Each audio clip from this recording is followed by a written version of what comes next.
talked about that last passage just a few months ago. We read that same one. And your English translation, whether the Bible's in the pews or you brought your Bible from home, any Bible you have in English has the wrong translation. It's wrong. It just, when it says love, it's just wrong. It drives me nuts.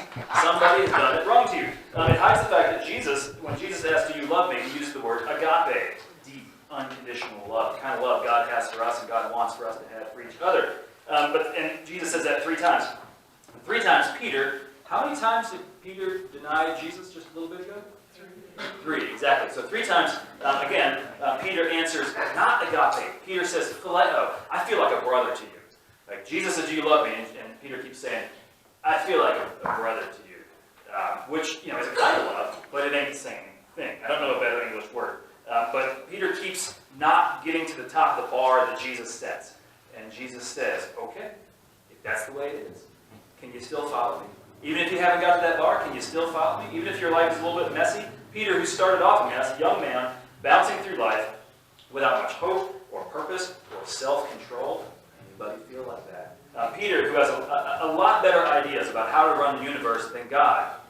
Anybody ever, your prayer to God, "God, would you fix that? Why don't you fix that?" Peter, who actually finally does something right, something beautiful, something worthwhile, and Jesus says, "Great job. Keep doing that. Don't get a big head." Peter, who knows what he should do, but it's like an itch he has to scratch that he keeps falling down every day. That's me. Peter, who's been at this for so long with Jesus, close, right up next to Jesus, committed so much, spent so much energy, and still cannot live up to his own standards, much less get it right for God. Has anyone ever felt like Peter? Amen. Amen. And then Jesus, who's smarter than all of us and knows better and should have done better. I mean, Jesus really made a mistake here. Jesus could have picked a smarter, cleaner, holier follower. Jesus, who has a plan that can't possibly be acted out by people like that. I mean, people like that, goodness gracious. Jesus, who really very soon is going to tag out and let us handle it. He picks this as a model for the kingdom. He picks this as the model for the kingdom of peace on earth, which is a crazy idea. Jesus must be Oz Rocker. He should have picked his brother James. Jesus should have picked James, who loved to care for people. Except James was like some raging liberal who, if he had led the church, they never would have learned how to pray. He just would have been fixing things all the time. So that wouldn't work. So Jesus should have picked Paul. That's what he should have done. Should have picked Paul, who could have welcomed everyone and explained to everyone why you should welcome everyone. Except Paul just always gets into fights, and that's not always good for a church. So Jesus should have picked Mary Magdalene, because Mary Magdalene understood grief, and she taught service, and she gave witness. Except the world wasn't ready for a female leader then.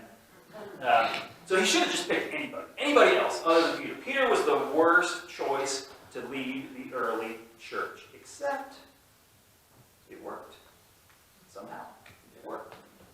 God called the messiest person to lead a very messy church. God called the confused kid with ADD so that this could be a place where people who struggle with questions and depression and social problems can come and be safe. God called the idealist who struggled with doubt and struggled with courage so that this could be a place for those who want to change the world, but they're not quite sure why or how. God called the one who's just wise enough to get himself in trouble so that this could be a place for us to grow, not a place reserved for those who have it all figured out. God called Peter to shape a holy mess, and God has been calling us to do the same ever since. And there's no way to dig up their stories from 107 years ago, but you know that the first people who started this church, before this was even a building, 3 years before this was a building, when they would just go to the ladies' sitting rooms, you know that the people were tired. You know that their lives were messed up.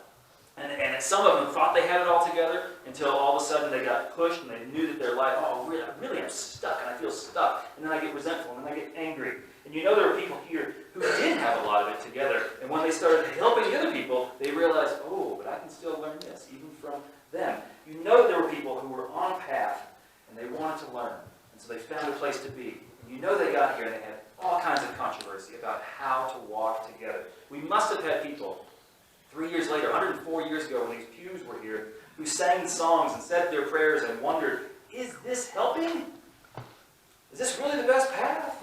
Which is always a good question, because when you ask that path, you find out the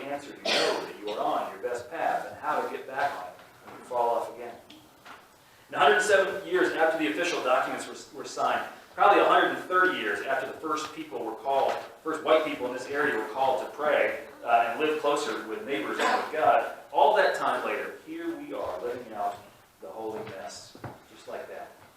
Here we are, a church open to hearing about your struggle, because someone in the pews, yeah, that happened to me too. Let's talk about how I got through it. Here we are as a church of spiritual searchers and those who might be a little too settled.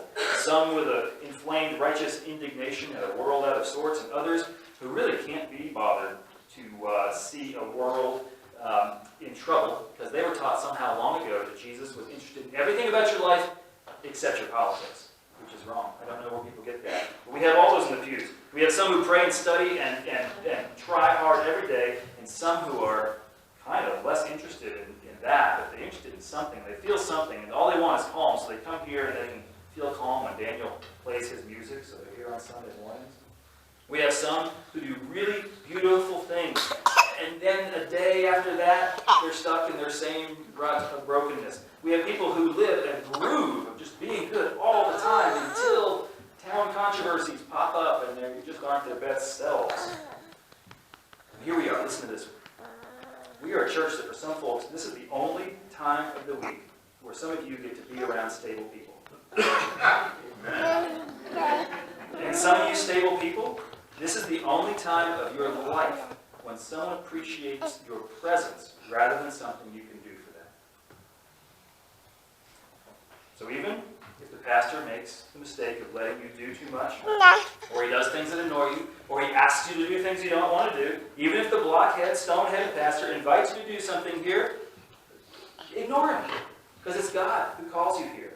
That's a bigger calling. And maybe the most enlightened response you have, is to face your frustrations about all the messiness here, so that the person who really needs to feel your balance can be encouraged, and they make it through the week a little more peaceful. And if you can trust the Spirit to work in their lives, can't you trust the Spirit to work in your lives to be a little more peaceful, to bring you closer to what you're meant to be?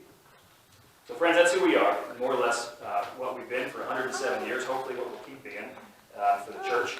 It's what the church has been for 2,000 years. It's exactly how it's supposed to be, according to Jesus. Because Jesus picked the goofiest guy out there, and Jesus picked you. Amen? Amen.